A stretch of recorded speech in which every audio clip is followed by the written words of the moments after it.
Okay, we are on filmsgonewild.com. My name is John Wildman, and we're going to talk to the wonderful Fiona Dawson from Now with Fiona. It is an episodic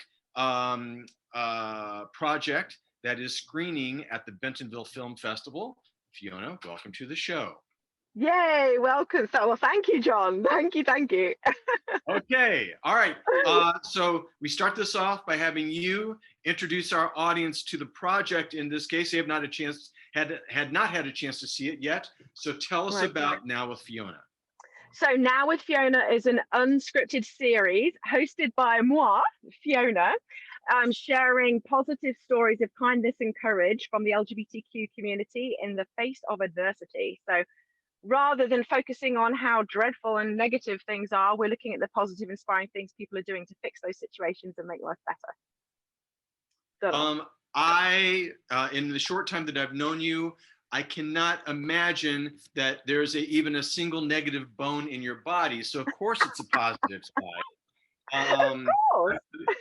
I would be frightened to find a negative bone because somebody tells me I'd be crazy negative because everything else is so crazy positive. Well, thank you. Yeah. Now let's start off this way, and because I've been thinking about this, because you have, in full disclosure, I'm working with you, trying to promote the idea of Now with Fiona and yourself. Greatly appreciate you. There. So we've talked about this quite a bit, the project and what have you. But so I wanted to open up with this question: why you? Why are you the one that's going to lead us through this path, that's going to introduce us to this people? Why did you look in the mirror and say, you know something? You know who's got to do this? It's got to be me. It's got to be Fiona Dawson. Why you? Am I allowed to swear on this? Yes, you can swear. So the answer is because I'm Fiona fucking Dawson. I apologize for dropping an F-bomb, but it has been very difficult for me to find a good answer for that question, because I have been asked that over the years, and I just really feel that it's my calling. And some of the words that I use might sound a bit woo-woo, but there is a great quote by Howard Thurman that says, "Ask not what the world needs, ask what makes you feel alive and go do it." Because what the world needs are people doing things that make them feel alive. And hosting this show and meeting these incredible people who wouldn't otherwise have a platform or have their stories told makes me feel alive. So it's purely so selfish motivations. I just love doing this. So I want to, and also there is a need, because as I come to go deeper on myself, like build my own self-awareness and become more aware of others, I come to realize that we have been thinking of the LGBTQ community as like a niche topic, a subgroup, obviously, yes, marginalized communities, but the structures of gender roles and expectations and the structure of sexuality is actually relatively new in the course of humanity. It's only in the last couple hundred years when legal marriage was put into place and said marriage is only for men and women, and expectations of gender roles. This all came into part because of colonization and people like my forebears going over and conquering other countries, and it's relatively new. But if we look back hundreds and thousands of years before, gender was always seen on a spectrum. Here in the United States, indigenous people, otherwise known as the OG people of this country, of this land, they had multiple genders, like at least 5 were recorded, and you've got 2-spirit individuals. And then, all across the world, like, people didn't have these silly rules and boxes and expectations. And I just kind of get excited about lifting the layers of this and unveiling it and helping human beings just have a bit more kindness towards one another and courage to be authentic, both as themselves and then including other people in their lives. So, why me? Why not me? Right. Well, and then the next question leads me into, and this is something I think about quite a bit, as I consider, I try my damnedest to be an ally and to Mm-hmm. be the best kind of ally I can. Mm-hmm. And as a cisgender white male, it's like it's like, I get everything, right? I get every privilege, everything. It's Yeah. all mine automatically. And so so when I look at at trying to be a friend and trying to be the best supportive force I can be, I'm always hyper aware of not overstepping my bounds, so to speak. That in our best efforts, we can make the mistake of speaking for people, or speaking, or speaking when we're not being asked to speak, and all those sort of things. So I'm hyper aware of that. And one of the things that I've also learned in my work with various LGBT focused film festivals and what have you is my Pollyanna-ish nature of assuming everybody is in a happy boat is not necessarily the case, even within those letters, even within the LGBTQIA plus, even within that realm. And so I would love for you to talk about that, the respect that you have when you are introducing us to the story of someone who is one of those letters that you are not. Even though you're in that realm, you're still not that, you know what I mean? So please talk about that, because I would love to, I want to hear you illuminate on that. I like to start from a place of, rather than looking at what our differences are, let's look at what our similarities are. And so the Now with Fiona proof of concept episode opens on Kate celebrating her birthday. And the majority of people, and not 100%, but most people really enjoy celebrating their birthday, or they will get together with friends or family, or, we typically have that kind of cheer. And that's the very first thing that you learn about Kate, is that she's going out to celebrate her birthday. And I dare say that many white, straight, cisgender men also like celebrating their birthday. So you've got something in common with Kate within the first minute of this episode. And it's like, my goal in my work is to be able to demonstrate all of the things that we have in common, so that the way people are treated really shittily for their differences just seems illogical. It's like, why would you treat somebody like that simply because their gender might be different from the expectation that you have it to be? And so I just feel that that's really, really important. And I want straight, white, cisgender men to know that they're included in this diversity bucket, because all of us human beings, everybody has a gender somewhere on or off a spectrum. Everybody has a sexual orientation on or off a spectrum, but we have so many different parts to us as well. Like, so, people with disabilities, you've got, people who might have health issues or sicknesses that aren't visible to the eye. It's like people, have other adverse situations, maybe growing up in poverty, or somebody always has something they have felt othered by. And I just feel like we need to look beyond gender and beyond sexuality when, ironically, we're advocating for the LGBTQ community.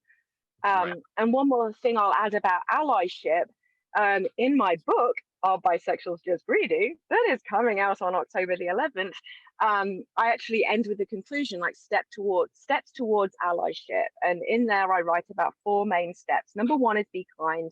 Excuse me. Number 1 is know yourself. Sorry. Number 2 is know other people. Number 3 is be kind. And number 4 is being courageous.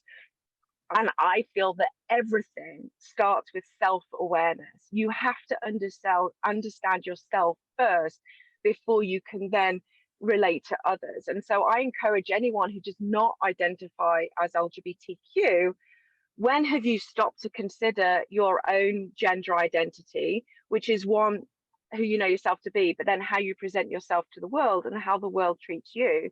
And I will say that there could well be some straight, white, cisgender men that feel that people might think that they're gay because of how they speak or how they walk or what clothes they wear and that kind of stuff. And so even if you might not have an LGBTQ identity, you might feel some of the similar effects of the discrimination that LGBTQ people face. I have to tell you, for a moment, I thought you were going to go into your version of the Spanish Inquisition speech from Monty Python, of like going, there are two prime reasons, and then you go, okay, there are three prime reasons. Wait, there are four. Oh, let me start. I thought for sure. No, No, four. Four steps. You would have made me laugh. Okay.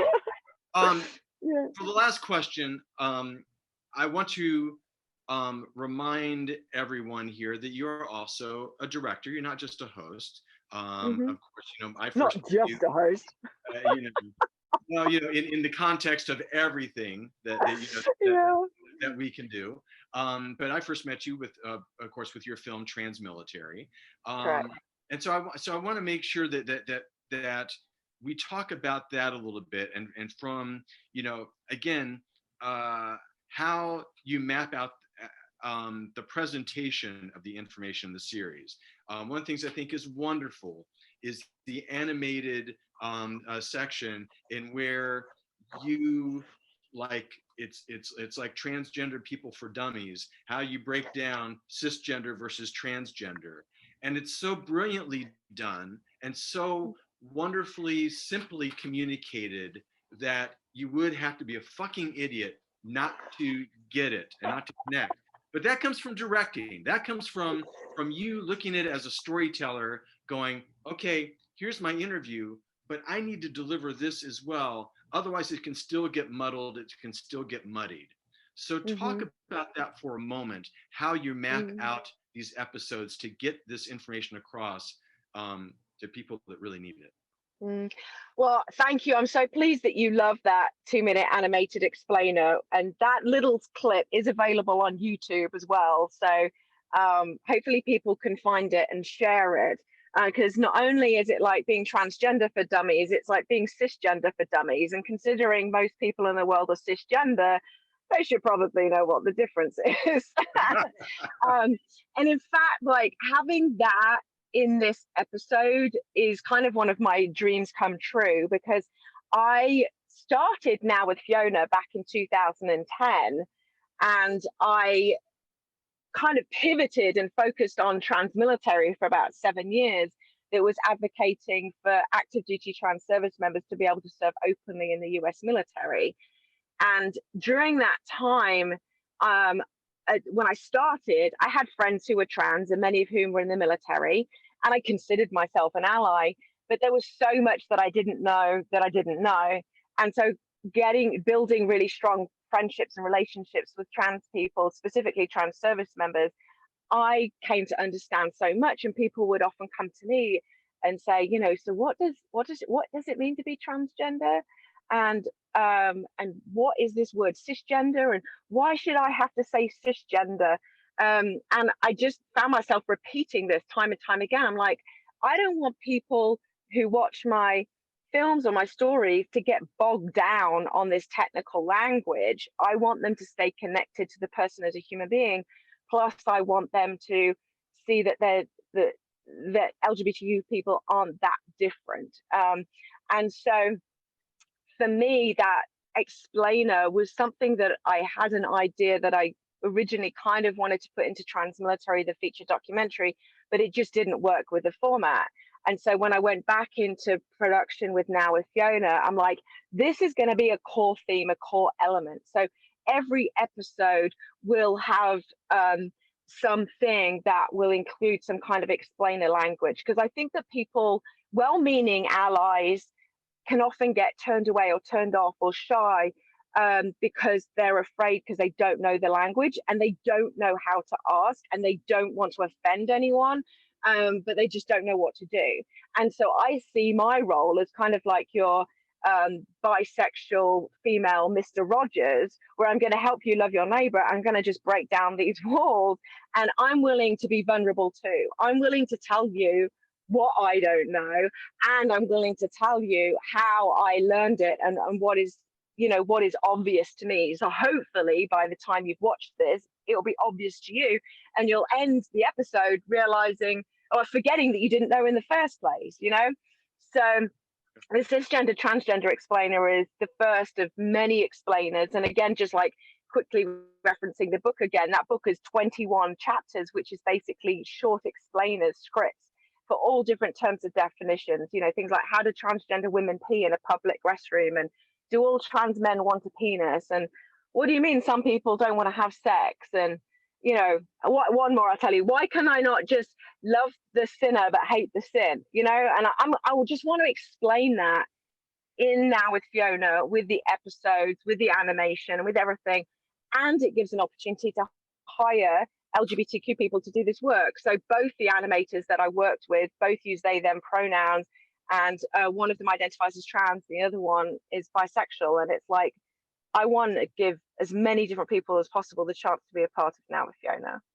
You know, every time I talk about you and this project, and I talk about you all the time, Fiona. Oh, I'm so happy. You and this project to other people. I describe you as next generation Ellen DeGeneres, or Ellen DeGeneres 2.0. But thank you. But now you've given me the idea that you are bisexual Fred Rogers, and so now I'm thinking, you know something. I want to see the bling on the sweater and the slippers, because something tells me there's going to be a whole lot more style. Well, can I be the result? If Ellen and Mr. Rogers had a baby, that it would be Fiona. Like, maybe that's what we should start saying. Yeah, maybe if that affair happened in England, maybe.